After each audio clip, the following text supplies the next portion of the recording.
Sir.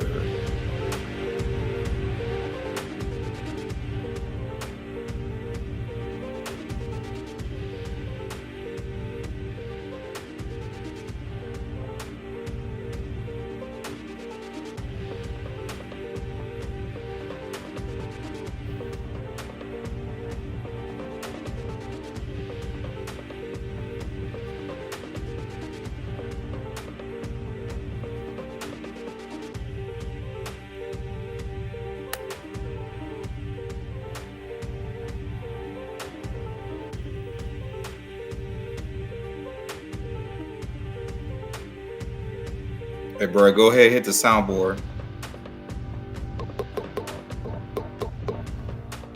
It's on, but you gotta turn it up. In my team's the Army, the Navy, the greatest is Jimmy and Keenan, the ultimate package. Ooh. That's good.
That's right, chat. Put them Duvals in the chat, man.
Sir.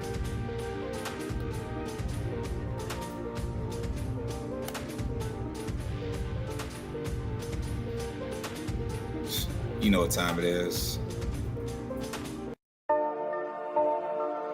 Yeah. You know it. Free birds. Yeah. Going all the way, all the way. Watch how these pieces get moving like Hasbro. You know ain't no con in these rats, so I'm trying to be calm when it comes to the cash flow. You know talking till I die from the city we ride, no matter the outcome. You know When you out, watch your mouth in the jungle. A lot of them never escape from Agent J when I bait some. 28 in my bag like I'm Freddie T. Agent K when I'm holding the city down, blocking all of the haters like Tony B. It's our year every year. If you quoting me, we gon' see on the field. They know the county, I scream it wherever I go. When I bleed, I just see black and teal. Feel like Brunel when the place is in action. Every line that I flow always solid. That mean I ain't worried about pockets collapsing. He may go all the way, running the S's and O's. Gotta love how it happens. You ain't part of the gang, I ain't gotta explain why we ain't got no room on the wagon. MIT is the Army, the Navy, the greatest is Jimmy and Keenan, the ultimate package. Ooh, never can care how you feel. You are now in the mix with the men and teal. Nothing but facts inside these conversations. Keep it 100, the law of the nation. With all the smoke, we can meet at the debate. You know the location. Executing the play when the ball cross the plane. That's the game. Hit my little celebration. Then all I can hear is them saying, yeah, yeah. Then all I can hear is them saying, yeah, yeah. All I can hear is them saying, ooh, ooh. You know it? Yeah, yeah, yeah. Free birds.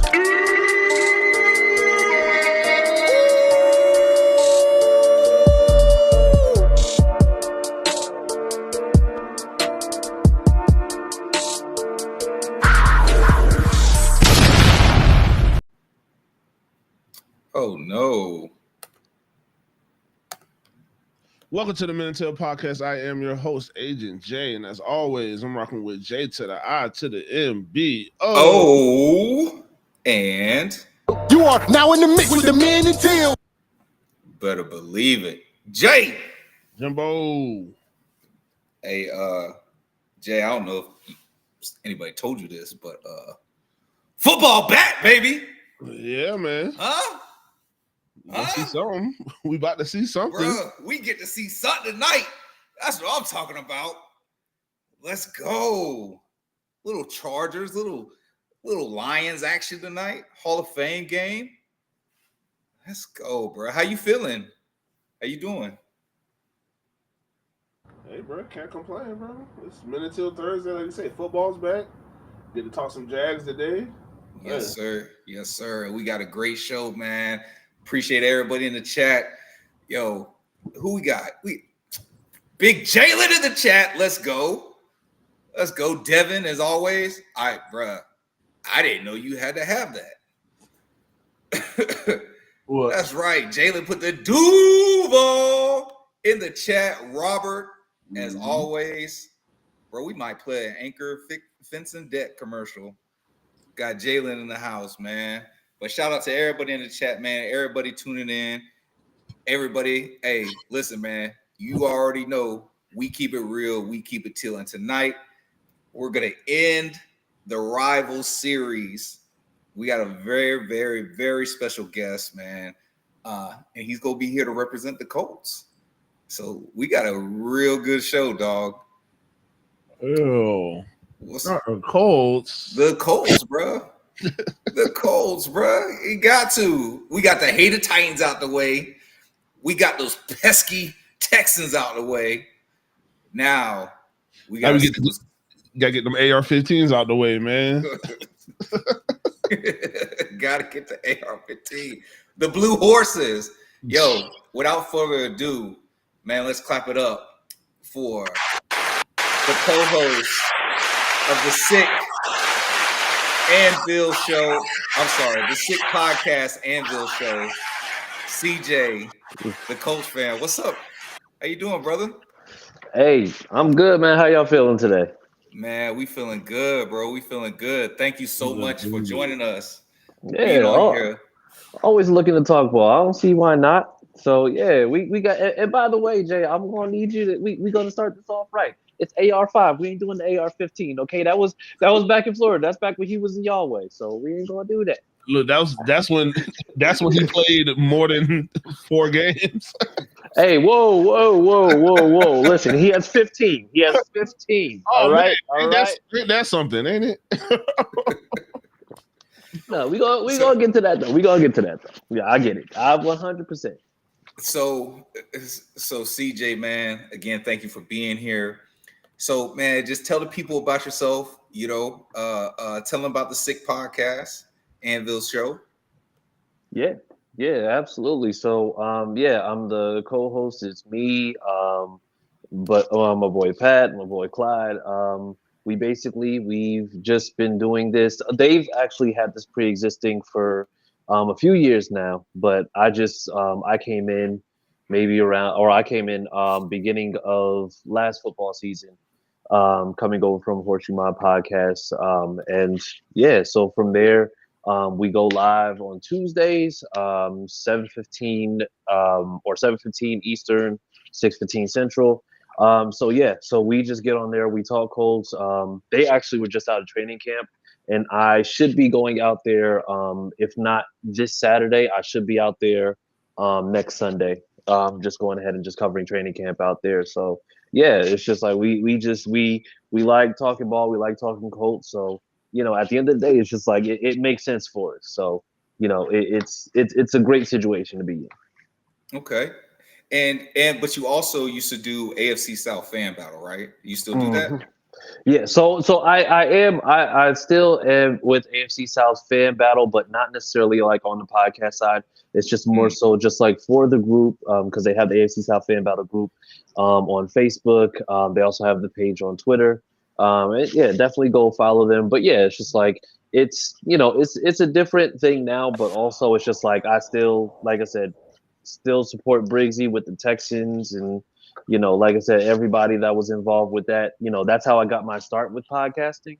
And honestly, that was like back in 2017, 2018. And then, COVID happened. So then just started throwing some ideas around. And then that's how you got the Horseshoe Mob podcast, which is still active and going. And then, the transition from Horseshoe Mob over to Sick Podcast Anvil Show. And, like I said, that's why we're here right now talking about this. So. Okay. So obviously you're a fan, right? So we've had to ask our last two guests this.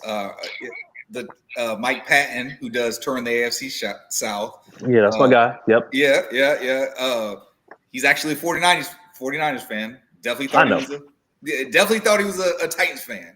But yeah, we discussed that. He caught us off guard with that one time too. So I think he gets everybody with that every now and then. Like they don't know he's a 49ers fan, and then they find out like literally like while you're live, you're like, oh, how did that happen? So yeah, I get it. Which is kind of crazy because I feel like once you cover, even if you weren't a fan of the team, once you cover a team or you are covering a team that closely, I feel like you become a fan, even though it's your job.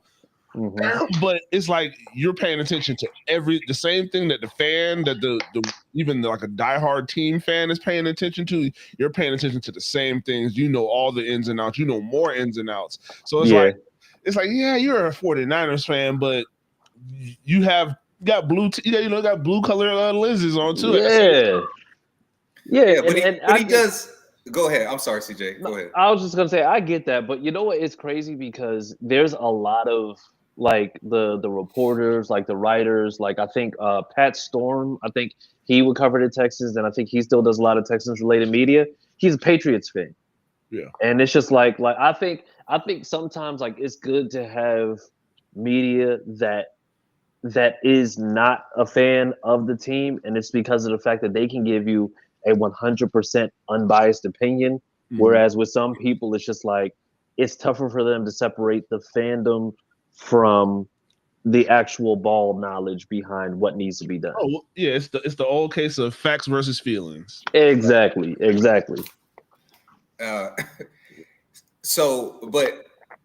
then we had Cody Stutes on here, owner of Houston football. He covers the Texans. He's a digital beat writer, and but he's actually a Texans fan.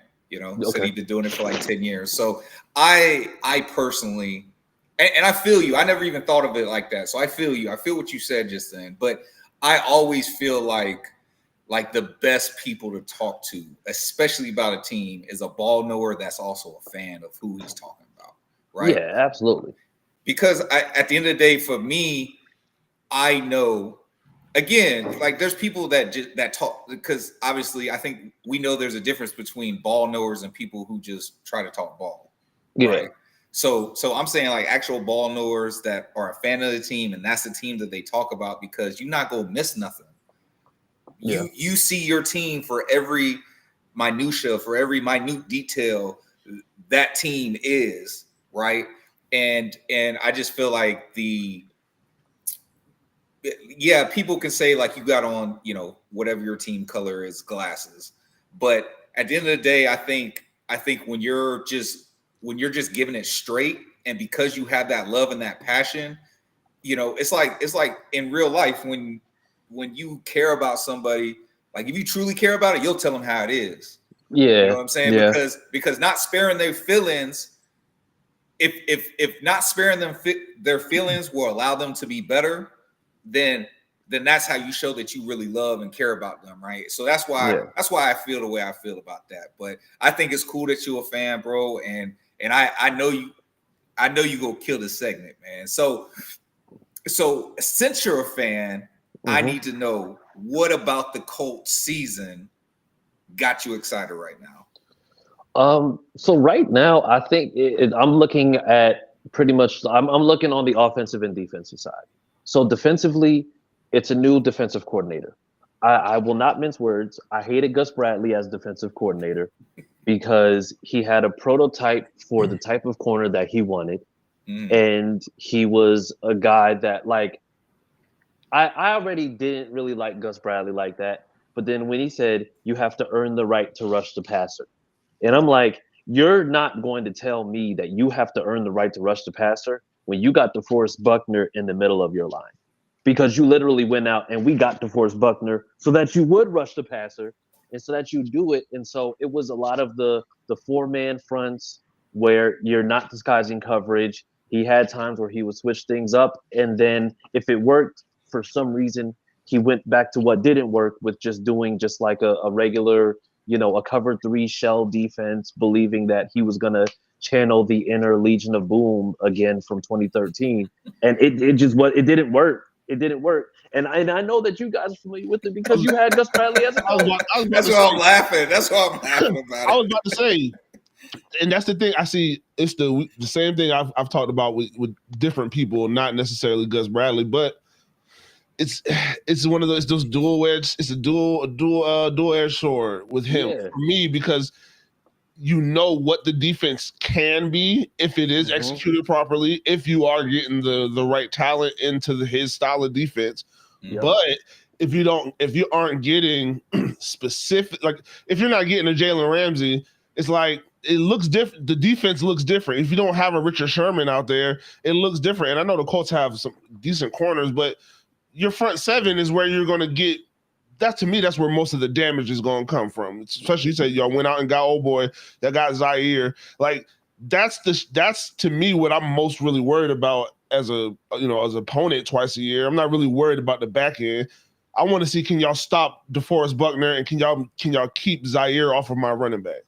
Yes, exactly. And that's the reason why, like, when it comes down to getting Lou Anarumo, he's going to provide a lot of different looks. And the looks aren't just going to be, like we're going to blitz a linebacker a little bit more often than we did last game because of this team playing, this type of offense. It's going to be, okay, are we going to see him just overload? Are we going to see him maybe disguise some more coverage just to throw off quarterbacks? Like, everything that he's going to do is going to be more so situation based, and it's going to be based on the opponent ahead of him, as opposed to just sticking to the actual defensive scheme and defensive philosophy. And for me, that's something that I like, because already, there's a certain level of accountability, there's a certain level of physicality. I had the opportunity to go to Kenny Moore's youth camp back in May. And I asked Kenny Moore, I asked Jalen Jones, how did they like what they've seen thus far? They said they liked that. I was just like, we asked them, what's one thing that you would say about it right now? They were just like, it's a lot more aggressive. And for me, I like that because of the fact that, like, somebody like Jalen Jones, who I know, it's just like, I think he just got hurt in camp recently. I don't know what the severity of it is.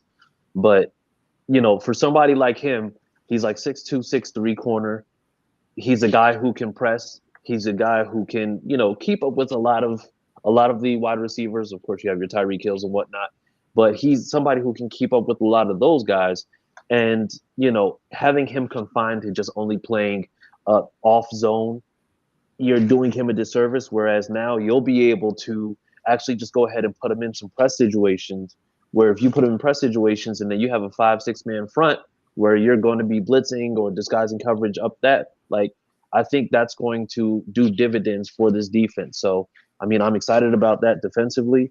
Offensively, this is going to sound crazy, but I like watching AR in terms of his development and progression this training camp. I think that's probably been the thing that just has gotten me the most excited thus far, because it's the things that he should have been able to work on last season, but wasn't able to because he was still rehabbing from that injury that he got during the season. And now he actually got to work on the mechanics, got to do the footwork, and now his passing looks more fluid.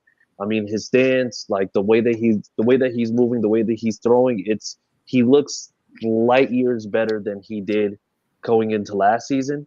And, you know, I'm just excited to see how that translates, if it's going to be consistent, if he's going to be able to do that. Because, I mean, you got all the pieces there. You got Jonathan Taylor. You got the wide receivers. We got Tyler Warren in the draft. I know we lost guys on the O-line, but I think our O-line now is going to be more run-oriented than pass-oriented. And if that is the case, then that's also going to open up more doors for AR in the offense. So, I mean, honestly, I'm just excited to see exactly how well what we've seen thus far in training camp translates, because, you know, training camp is a t-shirt based event, and we won't know exactly what's happening until we actually get into game situations. Yeah, so I am gonna say I'm surprised when you mentioned AR, and we love AR as Gator fans. Obviously he's the enemy. I listen to AR rap music, so I mean, I listen to him as long as we ain't playing him. So, you know, I really mess with AR, but I was surprised that you're like, yo, that you're excited about that. But yo, if y'all are just joining us, we are rocking with CJ, the Colts fan, co-host of the Sick Podcast Anvil show. You are now in the mix with the man in Teal, Colts insider. Now, you mentioned training camp. Obviously, we're all in the midst of training camp, but when did you guys start it, and has there been any surprises yet? Has somebody jumped out there that you weren't expecting, or, you know, what's going on in Colts training camp right now? Yeah, so we started our training camp last week. The players officially reported as of last week. I think first training camp session was last Wednesday. I could be wrong. I think it was Tuesday or Wednesday. And so since then, I mean, honestly, of course, the surprise has been like Anthony Richardson, you know, because of the mechanics, because of footwork stuff we just talked about. But a name that we've actually heard that keeps on popping up consistently has been Justin Wally. He's the cornerback that we selected out of Minnesota in the 3rd round. Okay. And he's actually been, they said that he's been surprising. I think he had a couple of days early on where he started out with the ones. And, you know, just to give you a little bit of backstory, the theme coming into camp this year was competition finally. Chris Ballard finally said that we're going to make some of these rooms a little bit more competitive, so that guys weren't just being handed the keys and just saying, here, this is yours. Just, you know, do with it what you will. And so Justin Wally, for him to kind of get, I'm going to say, to jump off the board the way that he did so early and then be consistent with it has been, it's been, I mean, honestly, it's been surprising, but I think it's also been a great thing to see, especially for cornerback, which has been plaguing us for as long as it has been. So now, like I said, you got Cam Bynum. We got Cam Bynum, Mooney Ward from the 49ers, and now you have him in there. So, you know, like Jalen Jones, Juju Brents, I know they got hurt, but they were guys who we thought they might be contending with each other for that CB2 spot. And it's looking like Justin Wally may actually be jumping in and doing that. You know, I'm going to say probably being the one who's going to end up taking that CB2 spot, you know, barring any major setbacks or anything to that extent. Okay. So I hear your confidence when you talk about, especially the defense. Now, look, we will admit you do have the best running back in the division. Jonathan Taylor is the best running back in the division, hands down. But, you know, I see why you have more excitement in your voice, at least when you talk about the defense. So can you tell me is that why the AFC South should be worried about the Colts? Or in your opinion, why should the AFC South be worried about the Colts? So the reason why I say, like, I mean, there should be a cause for concern for the other teams in the division is because of the fact that if you saw the headlines from week 1 all the way to week 18 in regards to the Colts, the headlines dictated that we were just an absolute dumpster fire. Like it was basically saying like we were all over the place. They had the AR tap out, which I think one of your commentators went and they so eloquently spoke on. And you know, it's just like it was the benching. It was what going on with Joe Flacco. It was like Zaire with the podcast stuff, like, you know, calling out teams like the Giants. And then there you go. See, look, there you go, Robert. See, there you go. Shout out. But yeah, man, they try to blame Joe Budden, man. You can't blame that. Had nothing to do with that, man. Whoa. Hey, listen, no. If you so here's what I will never allow him to live down. If you call somebody out and you say that you would love to face them 17 games a season and you say that you will go undefeated, you best believe that when you see them, you are punching them in the mouth early and often. There's no reason why you will say that you would face a team 17 times, beat that team 17 times, and then they put up 45 on you with Drew Lock.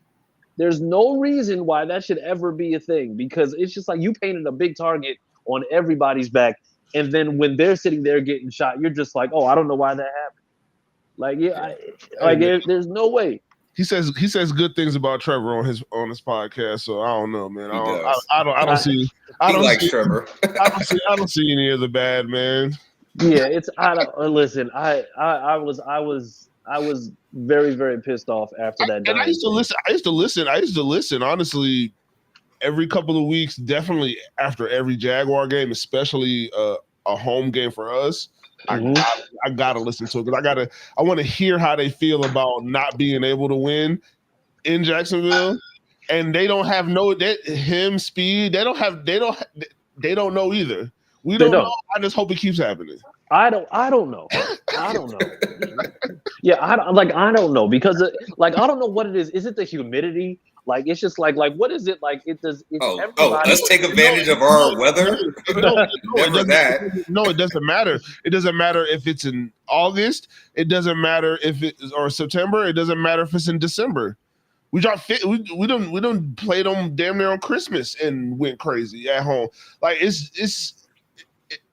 I don't know. Y'all curse when y'all come here. Yeah, it's the weirdest thing ever. And I appreciate it. When y'all go to Indy, all of a sudden it's just like, hey, by the way, we don't know what we're doing now. It's just like, why didn't y'all have that attitude when we was in Jacksonville? Mm-hmm. Because y'all want to play us like your life depends on it in Jacksonville. Then y'all come up to Indy, you're just like, I know what it is. It's all Jim. It was all Jim. Maybe it's all Jim Irsay. Maybe now that you know what I'm saying. Maybe I hope that it stands. Right. But that stunt he pulled. Yeah, I don't know if you know, but Jim Irsay, he's the reason Jacksonville has the Jaguars. So that little stunt he pulled, he knew he wasn't bringing the Colts here. But that little stunt he pulled, and like I said, it is not like one of those things where it was immediate. But sometimes it take a while for things to kick in. Y'all ended up with Peyton Manning, so it's like. You can't really. That's like a god. You can't. That fight that counters the curse. So you gotta Andrew Luck, but after that, it's like, hey, bro, it's up now. and I get that, and like I said, that's the thing that was like the toughest for me is because like to not be able to be and mind you, it's so crazy because. Like I said, the way that y'all play when y'all are in Indy as opposed to how y'all play us when y'all are in Jacksonville, it's like you're playing a completely different team altogether. Like I don't know what it is. It's the weirdest thing ever. I mean, so the thing is, so outside of Jacksonville, it gets in y'all head. It gets in y'all's head. It gets in the fan. But Kenny mad. Kenny Moore's mama knew. I said, damn, that's crazy that them boys is on Hard Knocks. and I had to watch that. Boy, I said, "Damn." Yo, Kenny mad. He was Superman, and he had all the reason in the world to be, because there was no reason why, like, having those types of odds that you have, and then dropping the game to the Raiders, dropping the game to y'all. It was just like you had everything in front of you, and you just blew it. Mm-hmm. And mind you, you blew it against a team that you knew was going to be picking first overall the following season. Like, they were just like, it was a game that was meaningless to them. And really, at that point, it was just like, we're just going to troll them. We have nothing else to lose at this point. So, you know what? We're just going to go out there and win just because we are. And it's like, and that's exactly what, and that's the thing that irritated me before. Y'all thought y'all was getting playoff checks. They thought they was getting playoff checks. I thought for sure. I'm just like, I don't know what happened in between the second half of the Raiders game and Jacksonville, but I was like what? Because that was that COVID? That was COVID season? No. That was 21-22.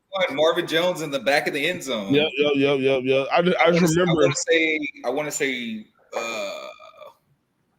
I don't think it was speed. It was.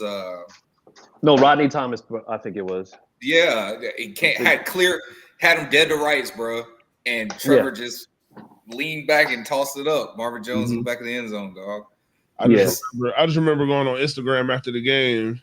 And they was in the locker room. It's like, boy, them boys thought they was getting playoff checks, man. Damn. I was like, damn. I said, but we still had we had Jahad Ward. We still had Jahad Ward, and he was Snapchat on Snapchat and Instagram Live.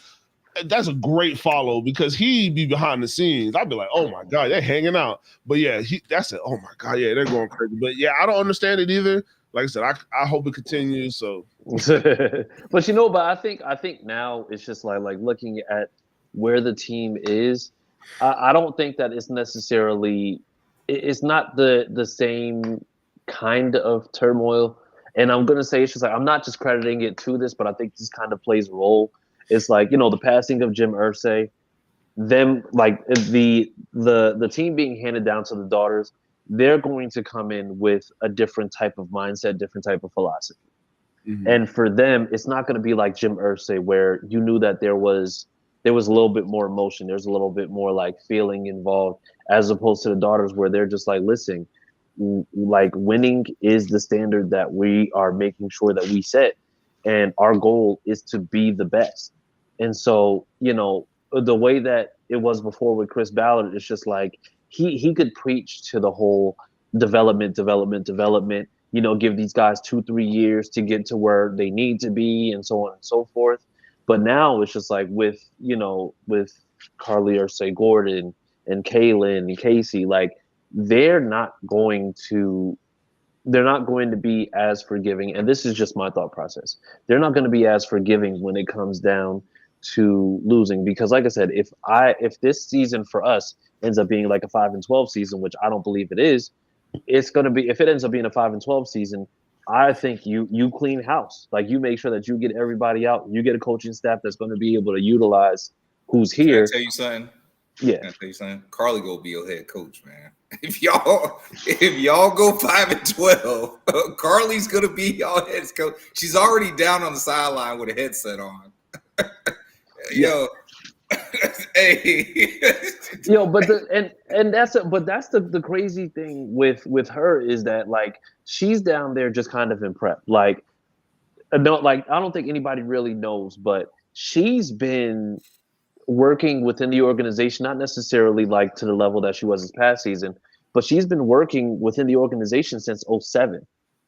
So she's basically, like, she was going to be the heir apparent regardless. She was going to be the person who was going to be, essentially, or, eventually taking over one day, because she's been, in that building learning everything, from the bottom up for the last 18 years. So, I mean, it was assumed that she was going to be there regardless. So that's why it's just like, with her, it was more of like a seamless transition, as opposed to it just being like, okay, we're just going to throw you into the fire because you're Jim Irsay's daughter. Like, that's why it's just like people were talking about, oh yeah, they're going to sell the team. It's just like, no, they're not going to sell the team, because you knew that she was going to be the one who was going to be next. And that's the reason why when she comes to the press conference and she says, listen, winning is going to be the standard, that means that it's just like now you're looking at it, you're just like, Chris Ballard can't do the same things that he did before, which is why even now, we see the approach that he took, in free agency with getting some secondary pieces, which we needed secondary. We saw what happened in regards to the draft. We saw what happened when, Jamersay passed. And then even now, it's like guys got hurt and then they immediately signed people, whereas before they were just going to go ahead and say, well, you know what, we'll just wait and see what happens. Like now it's just like there's more of a sense of urgency in the building. And so, you see it in terms of how the defense is. And I can't speak enough about the defense because, we were the 29th overall defense last year.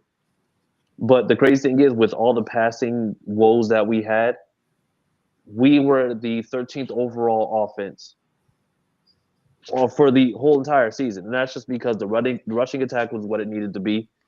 And the passing attack just was not. Right. So now, if AR, and mind you, I always say if, because once again, it's just like it's still a work in progress. If AR is able to attack those short and intermediates the way that he's been able to, because now he's throwing with a little bit more touch from the passes that we've been able to see. We see that it's just like the form is better. Everything that he needed to work on, it looks like he has worked on. But like I said, it's just like that's training camp. We've been in pads since Monday. So, 4 days in pads isn't going to prove anything. Right. So now that you sound, now there's a little trepidation in your voice. What are you concerned about? Your biggest concerns when it comes to this team? My biggest concern is the thing that I've seen the biggest improvement from, and that's Anthony Richardson. Because the thing is, Anthony Richardson right now is very polarizing because of the fact that when you start to see those flashes of him improving and him looking like he's actually getting it together, there's still an aspect of it where he's still going to have to put that product out on the field. Mm-hmm. And the other thing is that outside of him having to put that product out on the field, he has to stay healthy. He hasn't played, he hasn't played 75% of the games in the season yet. Mm-hmm. And so that's the thing to me that is going to be the most telling about what happens, because if he can play for 17 games with the improvements that he's made thus far, we can see Anthony Richardson having a season where, you're going to have possibly passing yards between maybe 2,500 to 3,000 yards. You're going to see having, touchdowns where you might be in between, like maybe, let's just say 22 to 29 touchdowns, maybe interceptions between like 8 and 13, which all are going to be a significant improvement. And if you go ahead and you beat the short intermediate, or if you're able to improve in a short and intermediate game, now your completion percentage is going to look a lot better. Like I talk about it with our fan base all the time. We always get in spaces in the morning. Like we talk about the fact that the first game against Houston, Anthony Richardson went 9 for 19. If you take away 3 of those passes, and those are 3 short passes that are completed, that completion percentage goes from about 47, 48% to 75. And that's with the span of 3 passes. Mm. So if you're able to correct that right there, that's going to do dividends for how much you're able to do once you know that he's going to be as improved, or he shows that improvement that, he's been working on all offseason. Okay, so what you're saying is you don't want to see Daniel Jones. Oh no, I didn't want to see Daniel Jones ever. Like I don't, and there's this weird thing with like Colts fans where they're trying to sell. They're just like, oh, Daniel Jones, this is going to be the best line he ever had and the best wide receiver. And to me, I call that the Captain Save-A-Ho mentality. Mm-hmm. Because it's just like it's like if he was that good of a quarterback, you would have been able to see that this is how you're going to build around him. And then when you do build around him, then you're going to be able to see exactly what he can do. They won a playoff game with making sure that he didn't throw anything past 15 yards for the majority of his season. And then even then, you still had Saquon. Mm-hmm. You're dumping it off to Saquon, or Saquon isn't able to run because they're making sure that they're stopping the run. So you have Saquon, you have Evan Ingram, You have these pieces. Slants to Darius Slay. Yeah, just getting open. That's why I say That's why I don't like numbers are cool. I love numbers sometimes, but the eye test, like I haven't seen Daniel Jones do anything impressive, honestly, ever. Like in college, you can't even say his running. I mean, he literally tackled himself. Yeah. So like that's why he tripped over an invisible sprinkler. Why is this the guy who we're hoping is going to take us over the top when he couldn't take that Giants team over the top? Y'all are like the king of retreads at quarterback. But the thing is, I don't get it because I think every team has a thing, and I don't even think it's necessarily the Colts. They bought into the numbers being similar to Trevor Lawrence numbers. That's what they bought into. That's the only thing you can buy into, and that's the thing that honestly pisses me off the most. Is like, oh man, look at Trevor, look at Daniel. I said, bro, I don't want to. Whatever. Yeah, it's like I don't know whether that's a compliment to Daniel or an insult to Trevor, because I'm just that's both. It's both. It's both. Two things can be right at the same time. And they try to flip it the other way around, like, oh, it's a district. No, like it's short. Like, oh no, bro, you ain't never seen Daniel Jones do a quarter of the stuff that I've seen Trevor Lawrence do. Yeah, and that's just in the NFL. Like, he's made throws. There's so many throws that I've seen. I'm like, bro, I don't think maybe 1-2 quarterbacks can make some of the throws that I see Trevor make. It's just now we have people around him who have his well-being and interest, like, at mind. Because the last coaching staff, we don't even talk about the first coaching staff. The last coaching staff didn't have his interests at heart. Like, they didn't look at what he did best and try to do it. They didn't monitor and look at Brian Thomas Jr. and say, hey, this guy, somewhat people were saying that, oh, he's a limited route runner. Well, no, he's not really a limited route runner, bro. Give him the ball. You think him and Malik Neighbors were working on separate routes when they were in college? No, they were all doing the same fucking thing. Like, that's just how their offense was. No, now you feed him because he can do all of the same things. He's faster, and I think he's a better player. But it's like, why does it take double-digit games for him to get it shouldn't have took 12 games for him to get double-digit pass attempts, targets.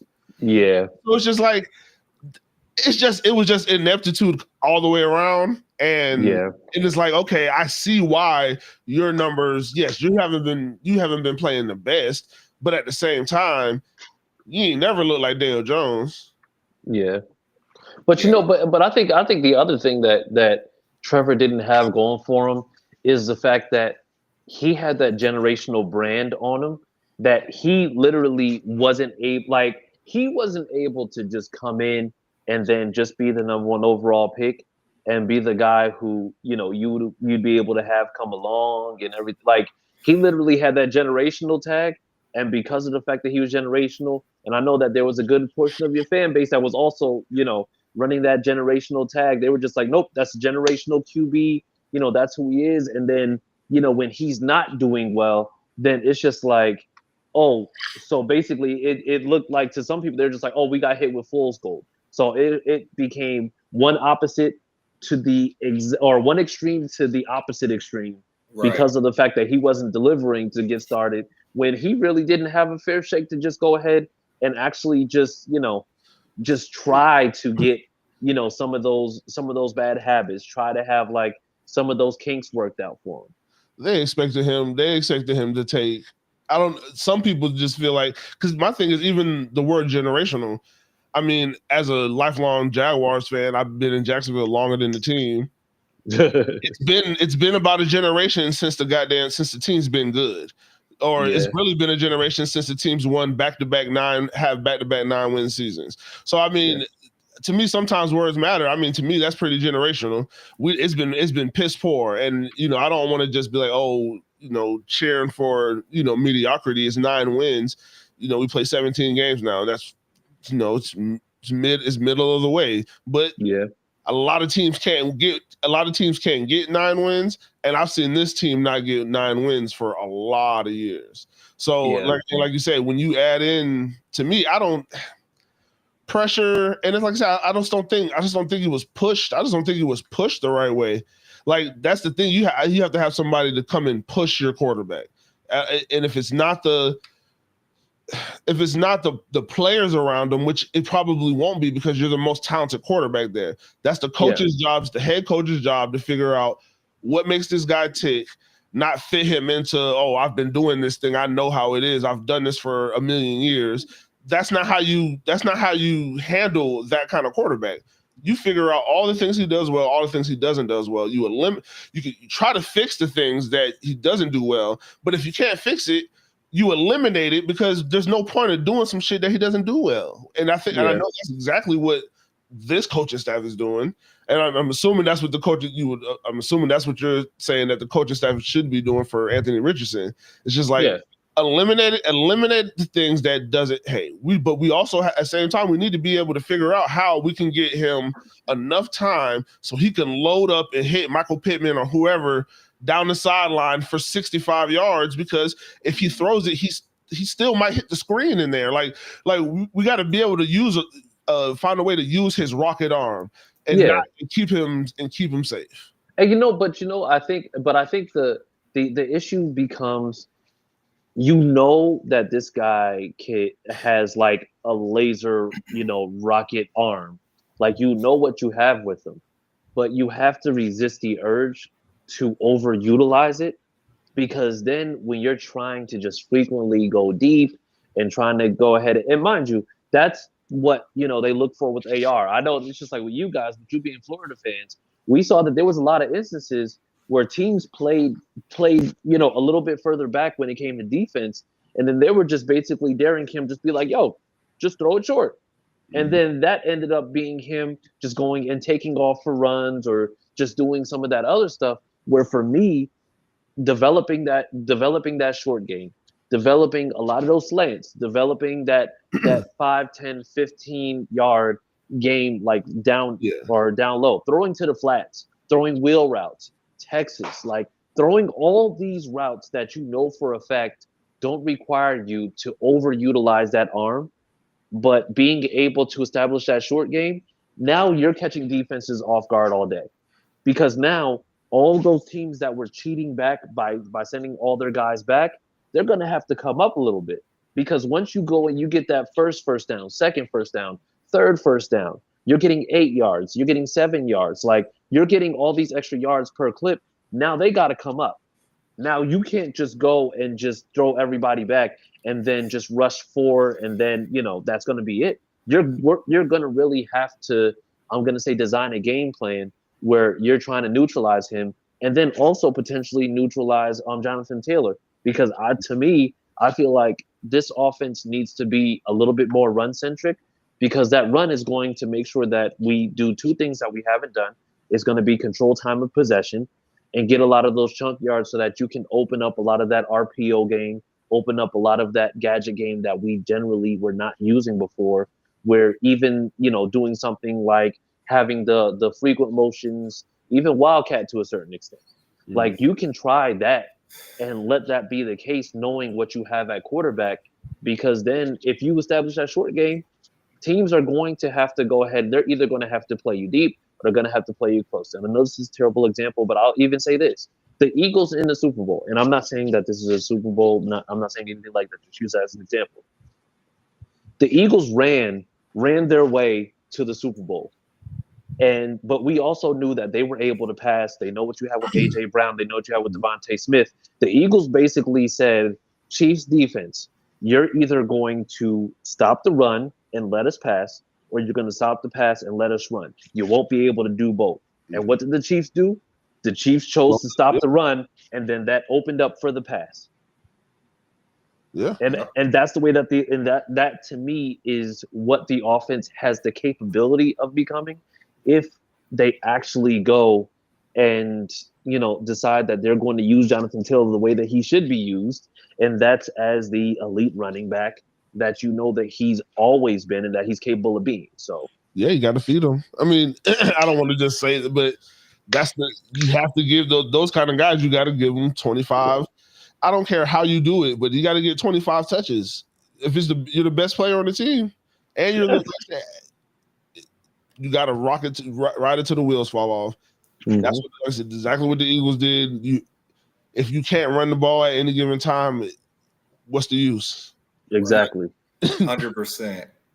And hey, again, man, we rocking with CJ the Colts fan, co-host of the Sick Podcast Anvil Show. Yes, sir. Yes, let me ask you this, just real quick. If you guys are having a losing season, mm-hmm. at what number at loss do you say, okay, we need to be in the Archie Manning sweepstakes or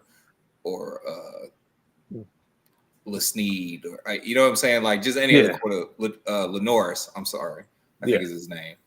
Yeah, Lenore Sellers. Yep. Yeah. So, like, at what point do you say, okay, well, this just isn't going to work? I mean, if the team looks bad, it's going to show. And I mean, I think like with us having the turmoil that we had last year, being able to have 8 wins, if this team is at like 5-6 wins and you're in week 15, 16, whatever that may be, I mean, just pack it in, because at that point, that means that something has went terribly wrong. And at that point, you almost have to assume that it was going to be the quarterback position. Mm-hmm. So for me, if that ends up being the case, then I think at that point you have to, you basically have to just get ready to get your quarterback of the future out the draft. Yeah, but you might be out of the Archie Manning sweepstakes. You might be able to get Carson Beck. No, Carson. Hell no, not Carson Beck. You're crazy. I want y'all to have Carson Beck. No, absolutely not. He's from Jacksonville. Oh yeah, he'll do it for the city. Listen. I was gonna ask you if you were high, but then I realized you were rolling up when we started. So I was just 100%. But the thing is, like so to me, Arch Manning isn't coming out this year. There's no pressure for him to. Even if he does well this year, his stock is going to be the same whether he comes out the end of this year or he comes out at the end of the following year. Mm-hmm. But the thing is, I think it's more likely he does those full 4 years the way that the Mannings normally do.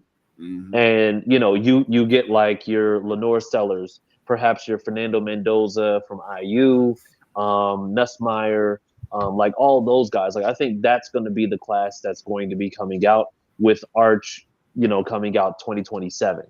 So, I mean, but honestly, I think even this draft coming up, is going to be probably a little bit of a heavier QB draft.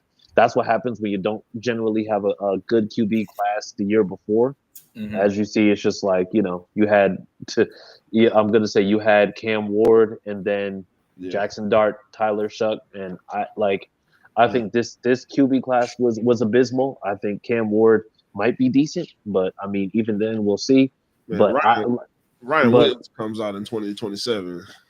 Yeah, and like I said, that's going to be something completely different. So I mean, you gotta, that's going to be a different type of draft. But I mean, this draft coming up, like I said, if this team isn't good, and like I said, this team ends up being a 5-6 win team, you absolutely are picking your QB of the future, because once again, the only things that I can think of that will make it so that this team only has 5 or 6 wins is either AR wasn't good or AR was hurt, in which case then both of those scenarios mean that you should definitely be looking to go ahead and possibly offload and, pick up your QB of the future at that point. Yeah, man, just rebuild, man. Just let us get Zaire.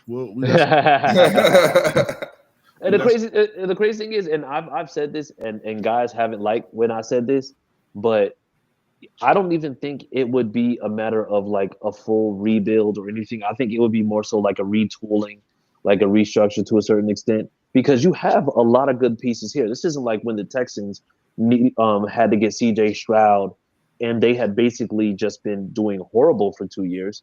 This was like this is like you have pieces in place. Will you have to offload players? I'm going to say maybe two, maybe 3. And even if that is the case, then that you don't have to fully rebuild a whole entire team. You don't have to worry about doing all of that. You just know that you just have to make sure that you get a few pieces, that you get your quarterback of the future. But I mean, even a quarterback coming into this situation, that's very best case scenario because guys are getting older. Playing through a whole season, like you could listen. You said it. You have the pieces. Like technically, you guys are built to at least be a playoff contender all around, except for at the quarterback position. Yeah, and that's why it's like for the last 2 years, like you go 9-8, and like I said, it's just like from weeks 1 to 18, you would have thought that we only had one win the entire season, and yet we still ended up being an 8-9 team. So it's not like the talent isn't there. It's not like the pieces aren't there. It literally just boils down to the defense being better and AR needing to really have his shit together in order to be everything that he should have been as a number 4 overall pick. Okay. Let me ask you this. This season, is there any team in the AFC South that you're just worried about? Yeah, y'all in Jacksonville. I'm sick of this shit. Like I'm really sick of this because it's like 3 for 3. There's literally no reason why we should be losing in Jacksonville as frequently as we've lost when y'all had times where we like it. I think it was crazy because I think in a two season span, we were you guys' first win of that season, and we were the last win. And then I think y'all had what is it? I think y'all went like one. What did y'all only have like one win between? That was with Gardner Minshew. Yeah, like, and that's crazy. It whooped y'all.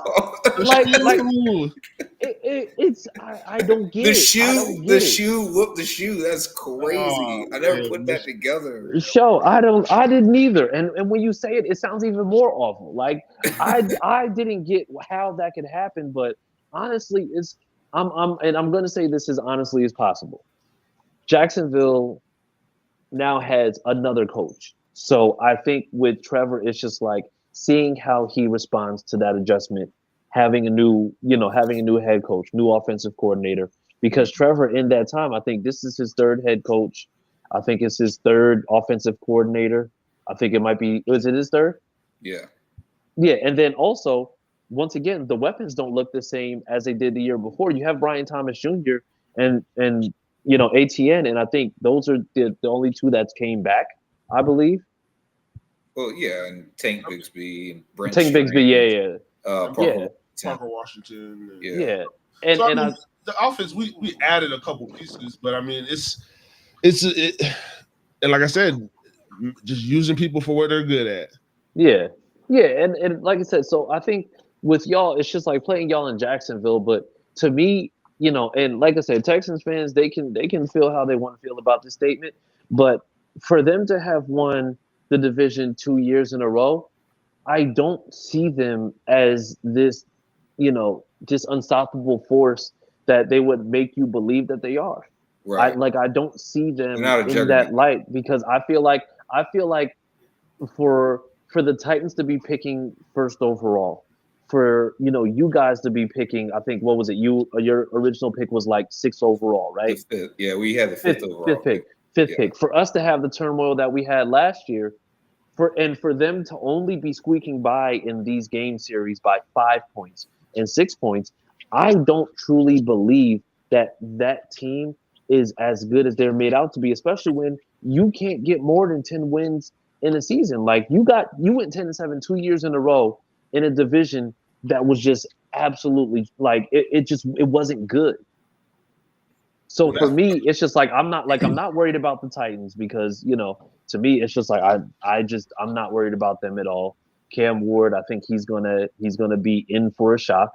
To me, it's like the team that worries me the most, I think, is going to be if Liam Cohen comes in and really makes an impression, and he actually is able to unlock that ability in Trevor that we've seen can be there, but just he hasn't been able to truly just tap into. that could be something where Jacksonville could do that. But I mean, honestly, for me, like we should 100% win division. The only thing that's standing in our way is AR's potential. That's the only thing that's going to be is going to make or break us in regards to this and his injury. So, like I said, see, I think the division is easily ours because just like you said, just based on the last 2-3 seasons, you look at it, 9 wins, and then last year we had 4 wins, but we had 9 losses by less than one possession. 10. Or 10 losses by less than one possession. That's just even if half of those go our way, that's another 9-win season. 9-win season. And that was the story of us too, because we like literally it's just like those games. What I'm saying, but like I said, 9-9. That was, and that's with all the bullshit that was going on. Just looking at seeing what's going on the field, it's just like the offense don't even look the same. You just old, outdated stuff that doesn't work in the NFL anymore. And it's like they were still able to be competitive and or be a dominant team throughout stretches in that time. Yeah. And like I said, just couple little bounces, and the fact that we're a returning, that we returned most of our team. We got a couple. It's not, we didn't make, a whole bunch of swaps. A lot of it was on defense, but the defense was bad. So I don't think it could be any, I really can't think it could be any worse because it was bad. And still holding team and a really bad defense with a really bad coordinator, we're still holding teams to not whooping our ass if you weren't the Bills. Yeah. Or the Lions. I can see that. Yeah, or the Lions. So it's very interesting when people say, oh, the AFC South. I'm like, man, the AFC South, to me, it might be the most interesting division in football because there's a few things. If, like I said, if these little things go the right way, there's really 3. And if Cam Ward happens to, if they can figure out how to turn them into J and Daniels, then there's 4 eligible teams to really go at it. Yeah. And everybody right now is saying it's the worst division, but this is like, it might be some really good competitive football being played in the division. Absolutely. And like I said, it's just like, I don't know what the Titans are going to be. I don't know. But, assuming, Anthony Richardson's able to get it together and the defense is better, which, I mean, honestly, I don't think there's a way that they can be worse than they were last season. But Anthony Richardson gets his stuff together and then they do that. I think you're not going to be able to just say that Houston is just going to automatically be the winner, because I think even now, if you're looking at that Houston team, they made improvements last season. And, it's just like I think they had more, subtraction this season. I don't see where they are going to be more than 10 wins again. So for me, it's just like, I think 10 wins is going to be what's needed to either tie for or make sure that you're being competitive in that division.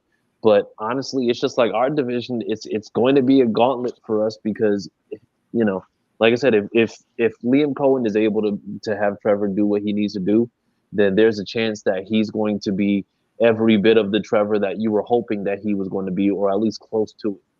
Yeah, no, 100%. So give us your honest, like you feel how you feel. Give us your stand. Like if the season ended today, 1, 2, 3, 4,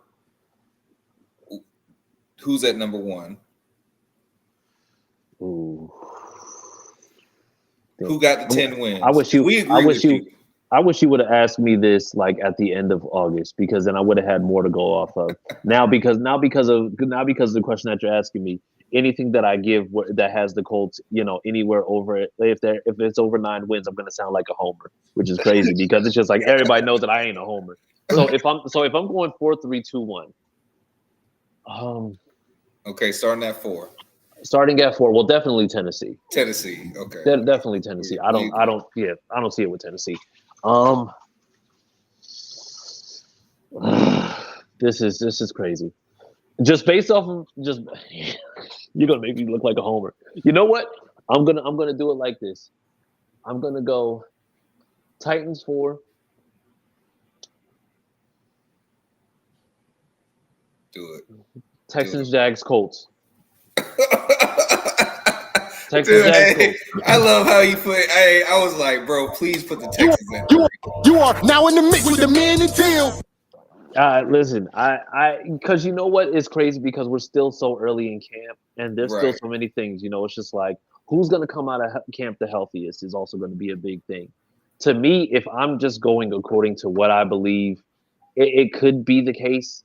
I mean, honestly, it's just like I feel, and the other thing is that CJ is going to have to go through a kind of like a restructuring period because he's dealing with a whole new offensive coordinator, and they lost Laramie Tunsil. And I don't care what Texans say in terms of, oh yeah, well, we needed to get rid of Laramie Tunsil. No, you don't need to get rid of your best offensive lineman. You're just coping at this point.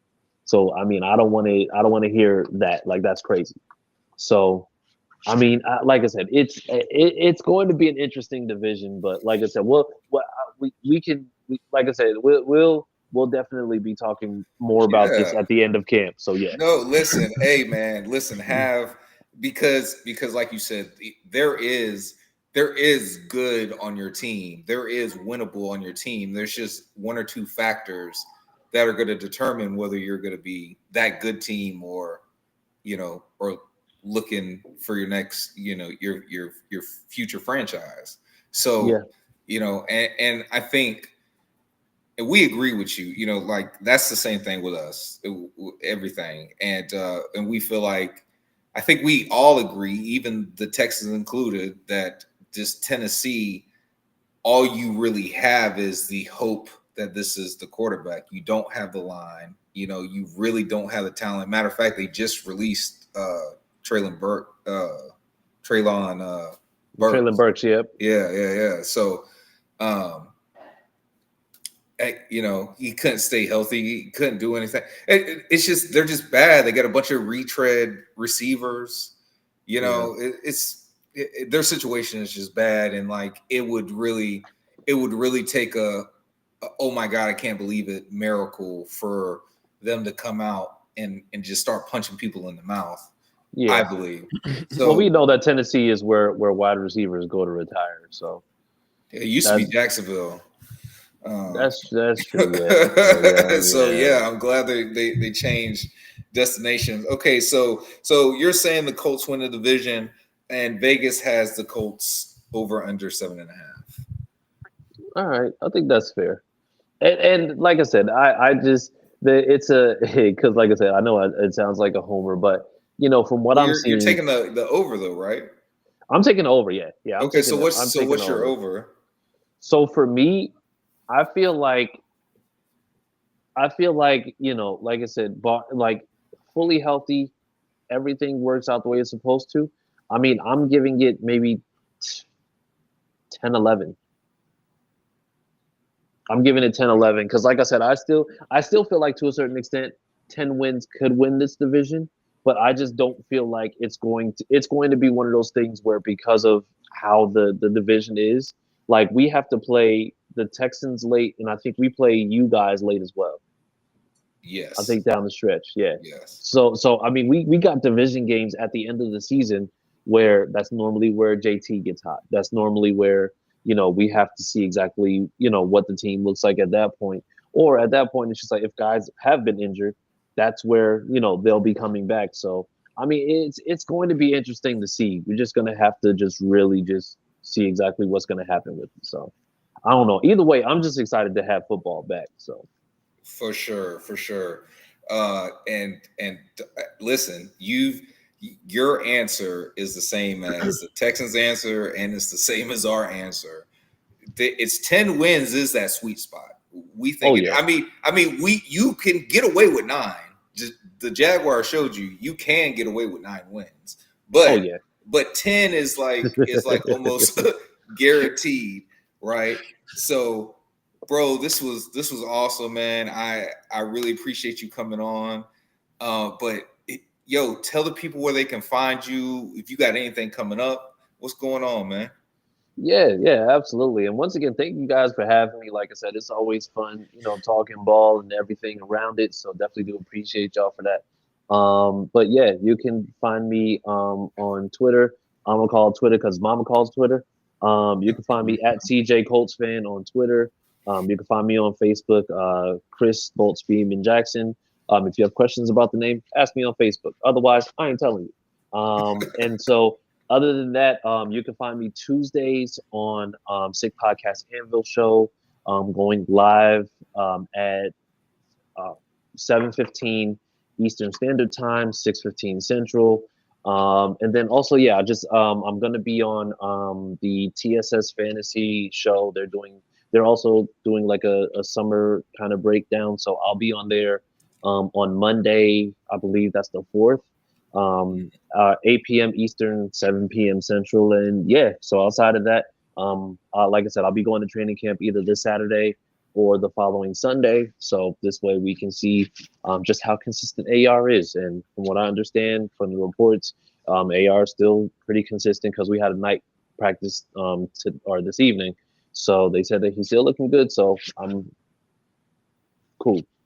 Sounds good. So yeah. Okay, bro. That's what's up. Yo, y'all go check them out now. Listen, the whole point of this is you gotta know what your enemy's doing, right? You gotta know what the rival is up to. Oh, wait, what they talking about? What they mean AR? Oh, then I see the pass and it's like, okay, yeah, that's you're excited about that. But after hearing you talk, I see why. I see why you're excited that he threw a 5-yard out route. Exactly, because he wasn't doing that before. Like that man that man was throwing 5-yard out routes at 130 miles an hour. Like now that he's throwing it with a little bit of touch, and so he's only throwing it at 70 miles an hour, then of course there's a means to rejoice. Mm-hmm. So yeah. Man, bro. Thank you again, bro. We appreciate you. Have a good night. Safe journey. Hey, bro, clap it up for him. Yo, CJ, Colts fan, co-host of the Sick Podcast Anvil Show. Peace out, brother. So appreciate you. Yes, sir. Where'd you go, Jay? Oh, it's the screen. Yeah, My bad. No. My bad. I'm sorry. There you go. There we go. Hey, man, clap it up one more time for CJ, bro. Yes, sir. Oh, dope. I found out a lot doing the series. Mm-hmm. And I already knew the Titans were a dumpster fire. And it's just getting worse. But to hear the Texans and to hear the Colts basically mirror us working on footwork and touch pass and focusing on the run and having a more aggressive defense and the offensive line struggle. Can your quarterback get back to? It's football stuff, bro. It's just football. And I think that's all it is, bro. We just everybody wants their teams to do competent football things and not look like the laughing stocks of the NFL. Yeah. So I'm just, because I don't care enough to think about them most of the time, right? So to know that they're human beings and have feelings just like us, it's kind of shocking. And to have the same type of hope that we have, I didn't think too many other teams had the same kind of hopes that the Jaguar fandom has. So, but yeah, bro, we all see that look. Each of these teams, they do have talented pieces and they have young talent, but young talent only stays young for so long. Mm-hmm. You know what I'm saying? Healthy talent only stays healthy for so long. It's, you know what I'm saying? So I think most of us are primed to win right now. Like the conversation went, we just have one or two things that have to go our way, have to function properly, and we're gonna succeed. And to your point, for what you were talking about earlier, there's at least 3 of us, if that were to happen, that we would be like the AFC North. Mm-hmm. You know what I'm saying? Like when the Bengals and the Ravens and Pittsburgh, they're all battling out. Cleveland gets in the mix too every now and then, but Cleveland's been mostly bad like us. So, but those other 3, they're battling. Like there's times where all 3 of them are in the playoffs together. You got your whole division is taking up the majority of playoff spots. Yeah, not for real. So, I think you're right. I think we do have but each of us need those 1 or 2 things to go right, and I think we're striving for it. Training camp. Our training camp was back this week. I think it's been pretty good. You know what I'm saying? Like, I'm not upset about any, obviously the injuries, Buster being out, Boy. that sucks, bro. That's quality. Yeah. That's quality depth. You know what I'm saying? Like a guy that we heavily advocate for, that if he has to be on the field, I'm not like, oh snap, I'm worried about Buster's side. Yeah, exactly. Damn, what's his name? Shaquille Griffin, right? He was a starter, and I always worried about his side. Yeah. You understand what I'm saying? Like, that's the difference. Like Buster, we have confidence when he has to, or when he goes and steps out on the field. But Tyson's looking good, but Tyson's got to stay healthy. Jarring. Sticky. And did that interception was so crazy, bro. BTJ? Like, bro, what did BTJ just hand on the ball? Like, what was that? Bro, that bit was so fucking crazy, dog. I don't even understand how that happened. Is it in here? I don't know.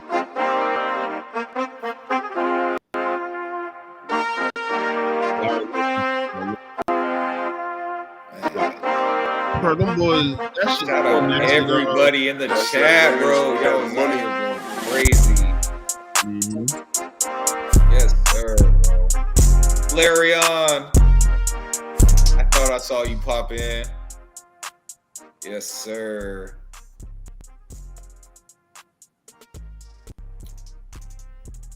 Dewey. Trey, I see a dog. So Florida in the building. Yeah, bro. We just talked about Buster. Yeah, well, he said that a long time. That was. Yeah, I know. Yeah. I'm just saying. We just talked. Yeah. Oh yeah, going forward. Yeah. And yeah, bro. That hurt. That one hurt. Ransaw, he's got a lower leg injury, so he'll be out the rest of camp. Mm-hmm. We got Dennis Gardat back off the pup. Yeah, I saw that today. I saw that. Yeah. So, I need Mason. Mason to get back.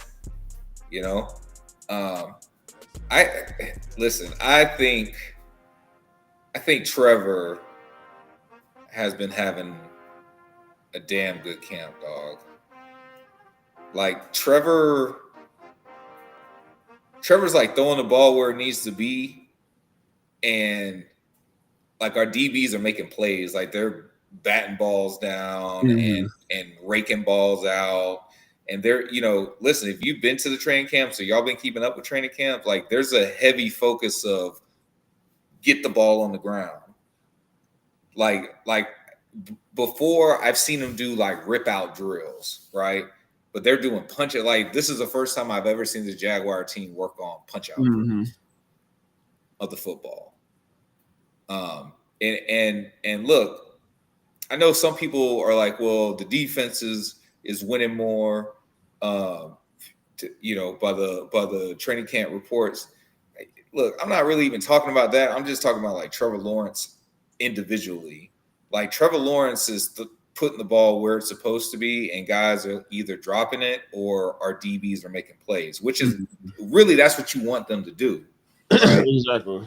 But Trevor has also been dotting them up and like he's checking the plays, like he's seeing covers, and he checked to a play that basically set Diami. Okay, in the Charger game when he audibled and it put Zay Jones on like that skinny post and put him behind, and nobody saw him go behind there, and it was a wide open touchdown. He audibled to something like that in practice and hit Diami wide open, like it like clockwork, bro. And Liam spoke on it. He's like, yeah, like Trevor just saw it and he made that call. You know, he told me what they were. That's what Liam said. He told me what we were going to run. Like, and that's what we've been saying. Like, we just want to see Trevor take charge.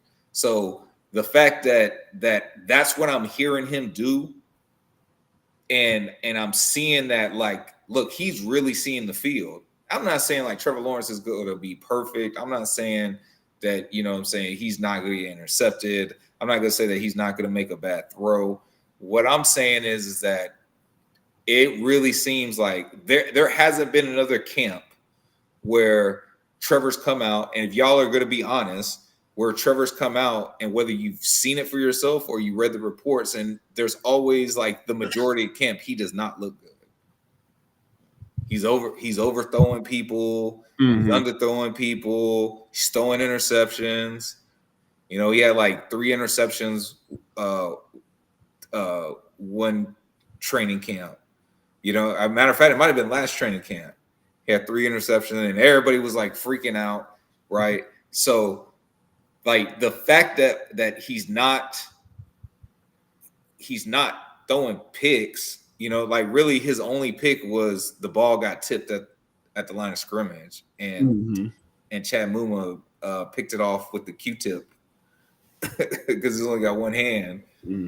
So, you know, some fluky shit. And then, like, really, like, dog, BTJ he dropped some balls, bro, like, and some touchdowns in there. You know what I'm saying? Like, in the red zone scrimmages, like Trevor's really dotting shit up out there right now. And so as far as, like, yes, the defense has probably shown overall better performance. Trevor individually, to me, he's looked great, you know. And I've heard people say like he looks okay, like he's mid or some shit. But I don't know. Cam Ward said that, you know, Cam Ward self-admitted he was mid, and that the Titans were mid. He went up to the podium and said that shit, and that's mid. I definitely know Trevor ain't. You know what I'm saying? Like Trevor has been slanging that tater. So I can't wait to see it in the scrimmage tomorrow night. Definitely going to that. And yeah, dog, I think it's going to be something serious. He's just got to stay healthy. He's got to stay healthy, and that line's got to protect. And I think like we talked about, the run game. The run game is going to be the key. Oh, you about to show that catch? Well, this is the players reacting to Bryce. From the Bryce and Wright? Yeah. Saw this? I don't even know if I can make that catch. That's insane. That was one of the best catches I've ever seen. Yeah, he nice. He next. How old he is? 14. Yeah, he could be tough. We gotta make sure we draft him. Isn't he like 15 or something? 14. Hey, we got a jersey for you if you want to play on Sundays, bro. Just hit me up. I got you, bro. That's dope. That's cool. I don't know if y'all saw me. All right, Parker, take that shit off. That's come on, man. Nah, B5. Yeah, B5 him, dog. Yeah, Jit go crazy. Go crazy. Really hope he can be a future Jaguar. But hey, speaking of training camp, real quick, bro. I know we want to get to a Hall of Fame game. You know, I do want to watch football. No, but they about to. There's already backups in. Trey Lance done threw for a touchdown. I got NFL Plus, bro. I watched that shit from the beginning. Yeah, true. But Isaac Tesla, who the fuck is that? Is he playing quarterback or something right now? Is he a receiver? No, I think he's a receiver. He is a receiver. I'm just looking. Yeah. But let me ask you this, bro. Does it seem like whatever side of the ball Travis Hunter's on is the side that's like having the day at training camp? Well, I don't know. I just know when I went to training camp, Travis was on defense and the offense was okay, but the defense looked good. But the defense has been looking good every day. Mm-hmm. So, I mean, yeah. But I mean, I listened to BT. They asked BTJ that today. And he was like, how much did they, or not that the same exact thing. They asked him how much the things change. He was like, well, it doesn't really change much, He said, like when Parker, like if he's over there, Travis is over there, Parker knows what he's supposed to be doing, and he's gonna be there. He's gonna, you know what I'm saying? He's ready to do it. So yeah, the day you went was probably his, like, if you want to. That was his first day on defense. You would say that was his worst day. I hate even saying it that way because that was his first day on defense in training camp. No, it wasn't his first day on defense in training camp. It was. No, it wasn't. Yes, because he swapped. He did. Oh, you're saying, okay? I'm sorry. Time out. You're saying just training camp. You're not talking about anything leading up to. No, just talking about they started training camp. Just training camp. Yeah. Okay. Yeah. Yes. Yeah. You're right. So I expected, you know what I'm saying? It was his first day. So, and he struggled like he should on his first day. But I mean, they only show you, like I said, I haven't been out there, so I don't see. They show you the highlights. Like I didn't see none of the lowlights on the internet or you know what I'm saying, on social when he had lowlights at that practice on last Friday. No, it was there. Yeah, I didn't see it on.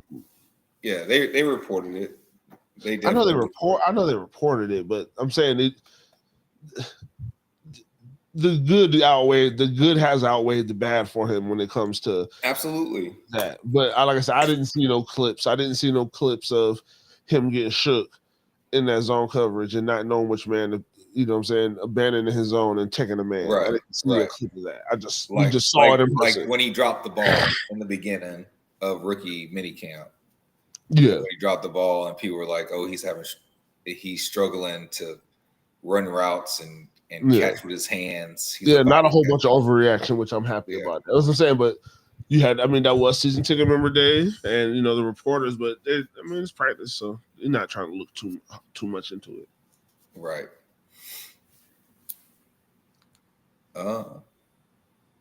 Yep. Oh, Travis Hunter. Speaking of Travis Hunter, highest Madden rating for rookie. Yeah, bro. Yeah. Oh, your phone's ringing. 84. Yeah. 84 as a rookie, highest one. He put Cam 71. That's low as fuck for a first round pick. I mean, a number one overall pick. Yeah. Hey, bro. 84 overall, 93 speed, 94 acceleration. Yeah, his strength is bullshit though. Yeah. Stiff arm 59, trucking 50, break sack 33. Yeah, that's But break tackle 76, which is good. But you can get it up higher. Change of direction 96. I think his carrying. I think his carrying is too low. Yeah, ball carrier vision 86. Spin move 82. Juke move 86. No, it says carrying 70. Oh, I was saying ball carrier vision 86. Oh, Juke spin move 82. Juke 86. yeah. Change of direction 96. Yeah. Yeah, but his carrying should be higher, I feel. I mean, he's not a running back, so I mean, he's not a ball. I mean, they have him with good ball carrier vision, and I mean, what's his catching is 85, spectacular catch 86, catching traffic 82.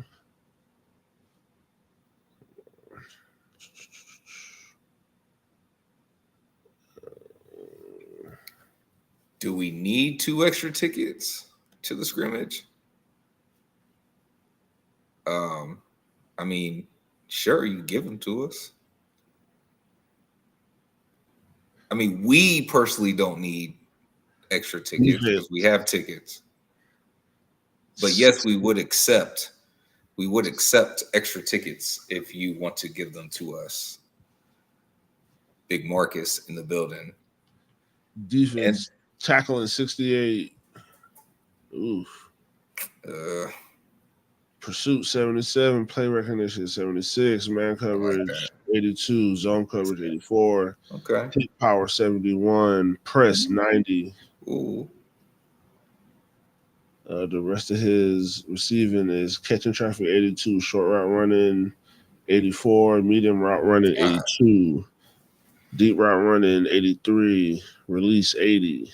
Okay, I see why the other stats are like, because he'd be broken. He'd be broken. Yeah. I see now.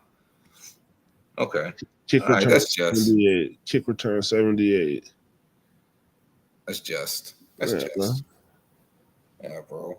And lastly, bro, shout out to BTJ making NFL top 100 list. Number 61. Josh Allen was 63. And what was Malik Neighbors? 64, 67, something like that. Marker.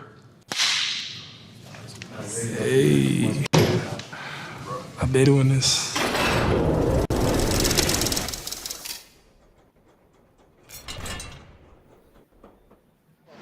They ain't chipping? Yeah. What you finish up, long ass Bovo? day for them boys. I'm on that boy ass all day.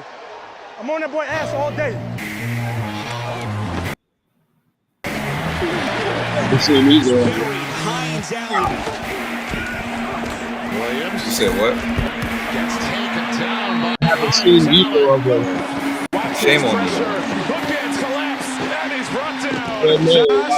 I wasn't looking for him on Josh, one of those Twitter. guys that makes me happy that I don't play on the I'm looking edge. for him on Not only YouTube. has he a physical presence, And he's got the physical attributes, but he also is diligent in his craft. Can't change the. Josh Hines Allen, of course. Sydney goes nowhere. Josh Hines Allen. He's the resolution in the past. You can't change the resolution, so it's not doing The sack numbers dipped from 17 and a half to 8, but Josh Hines Allen's effect on the game was still felt. On 2nd and 15, there it is. And it's Hines Allen. Rudolph fields it over the middle, gets it to Okonkwo, but they're going to be well short. Hines Allen suddenly all over the place for Jacksonville. No, this is crazy. Just his work ethic, the type of energy that he brings Trayvon. to it every day.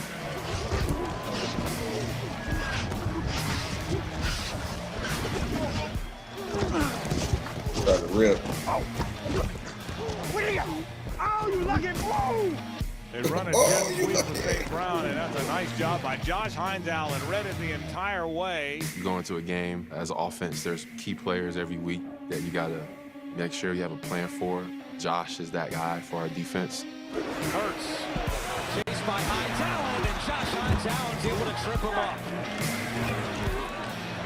Hurts, pressure coming, and Hines Allen buries him. Second sack today for Josh Hines Allen. In a season of great moments, one moment hit really hard. It was probably one of the biggest hits from him this season on the quarterback. So 1 second on the clock. Hines Allen buries Levis, and the ball comes out. I just hit Will.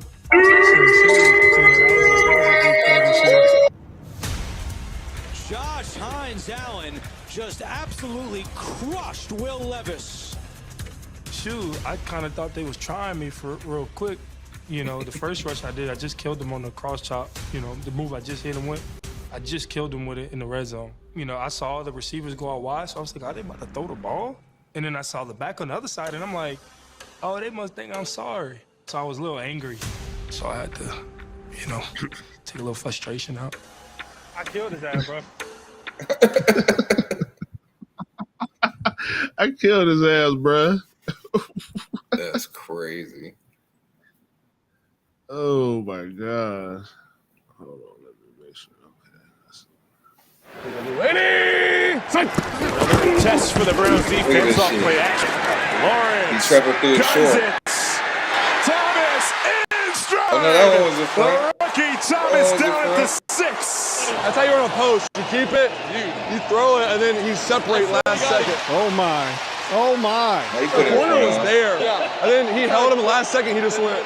The Christian Gonzalez one is definitely like BTJ had to slow up for that shit. Oh, yeah, BT, man. Oh, man, he's been going crazy. Look at the touchdown that Doug Peterson fuck ass robbed BTJ of. Yes. Fuck ass. Yo, Diami killed them boys twice with that same round. So With the end around. Bruh, he's a freak of nature. The rookie from LSU, Brian Thomas. This one. Look, you gotta slow down for that shit. You keep it in front of he runs away. That's a touchdown. Oh, good push off. Good push Just to off. see him just to excel and get better each week is really dope. Can't guard me, man. Can't guard me, man. Little boy. Little. Bro, you too little. Look into the air. Over the middle. Jump ball caught by Brian Thomas. I'm glad that he got the opportunity to go to the team, and now he's that wide receiver one where, you know, he's picking apart defense. Oh, my goodness, boy. Oh, my goodness, boy. Seems like he's been out there playing fast. He's a good route runner, exceptional speed, able to win on top of defenders, and I feel like he's been able to showcase that a lot. Crazy. Boy, that nigga Crazy, boy. bro. He didn't Brian flip his Thomas heel. Jr. had 87 receptions, 1,282 yards, and 10 touchdowns, becoming just the fourth rookie since the merger to have at least 1,200 yards and 10 scores.